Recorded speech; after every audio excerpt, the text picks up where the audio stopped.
standing. Buffalo Bill fans are making their presence known in Massachusetts days ahead of the big game. Take a look at the billboard in Foxborough just outside of Gillette Stadium. It boasts back-to-back best fans in football along with the Bills logo. The back-to-back reference recognizes the Bills fans, or Bills Mafia as they're known, for winning Fox Sports' NFL Ultimate Fan Bracket for the second year in a row. This isn't the first year that the fans put up the billboard near the stadium. Last year, the location was a bit further from the stadium, and the Patriots host the Bills Sunday with a 1 p.m. kickoff. The game is considered a pivotal AFC East showdown, with New England a game and a half ahead of Buffalo in the standings. Now, Patriots are my home team, so that makes me a little upset to see that the Bills fans are coming after our fans, because we are some of the most loyal fans. Even with Tom Brady and everything, we are die-hard Patriots fans. We will be there in the winter, in the freezing cold, in the rain, and the sleet, and the snow. We will be there to support our team. So it is quite funny. I'm here for the friendly competition. I'm not a Patriots fan, so I think that I maybe look at it with a little more empathy. But to be completely honest, I do really like the billboard. I think it's hilarious. I do think it's hilarious too. It's fun when you get to throw a little shade at teams, though. I would love to see this happening between the Chicago Bears and the Green Bay Packers, whether Packers buy a billboard in Chicago or Green Bay buys one. I'm getting it backwards. So yeah, or Chicago buys one in Green Bay, or Green Bay buys one in Chicago, throw a little shade at each other too. I mean, oldest and honestly the best rivalry in football. I don't care if the Bears stink every year, but it's a fun rivalry. Have you seen the Bills Mafia fans though? They go nuts. They break tables. Yeah. They throw the most insane tailgates. I see a lot of it on oh my goodness, I'm not even going to remember the website. I don't even know either.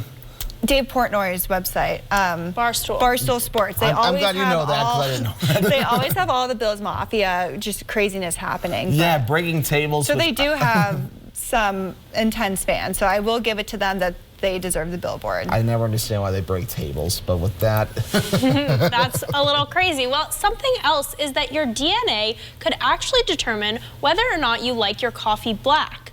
A recent study in the journal Nature reports that people born with a quicker caffeine metabolism prefer black coffee. That could mean it's not so much the coffee that they like, but rather the bitter taste. But instead, they want strong coffee because of its higher caffeine content. The same people tend to prefer dark chocolate, possibly for the same reason. In the study, subjects who have a genetic marker associated with a higher sensitivity to caffeine were more likely to add cream and sugar.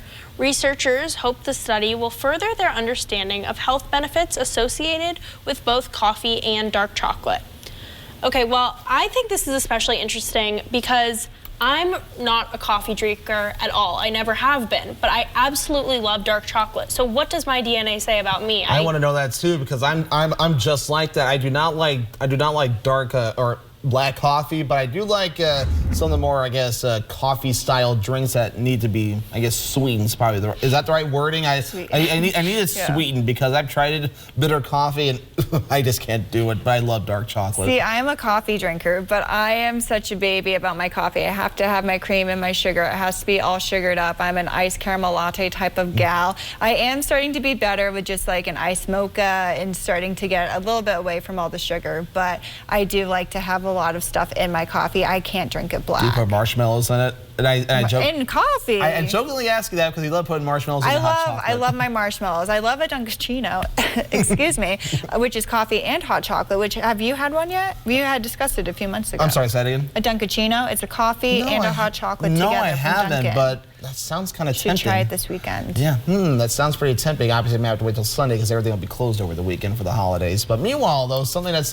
very interesting and scientific and honestly kind of terrifying. A perfectly preserved baby dinosaur has been discovered curled up inside its egg. The 70-million-year-old fossil preserved the embryonic skeleton of a bird-like dinosaur. It's been nicknamed Bibig Yingliang. I hope I didn't butcher that, but it's quite an interesting term there after the name of the Chinese museum which houses the fossil. Experts say baby dinosaur bones are small and fragile and are only very rarely preserved as fossils. That makes this a very lucky find. The egg is around 7 inches long. The dinosaur was estimated to be 11 inches long from head to tail, and the researchers believe as an adult had it lived, it would have been about 2 to 3 meters long. So it's really interesting there. It's looking at some of the video there of the diagram there and how this is kind of discovered. So interesting to see. I hope they don't try any scientific experiments to try to bring it to life. So I'm having a little bit of fun there. You're not into dinosaurs coming back to life like Jurassic Park and everything like that? I think it'd be a little cool to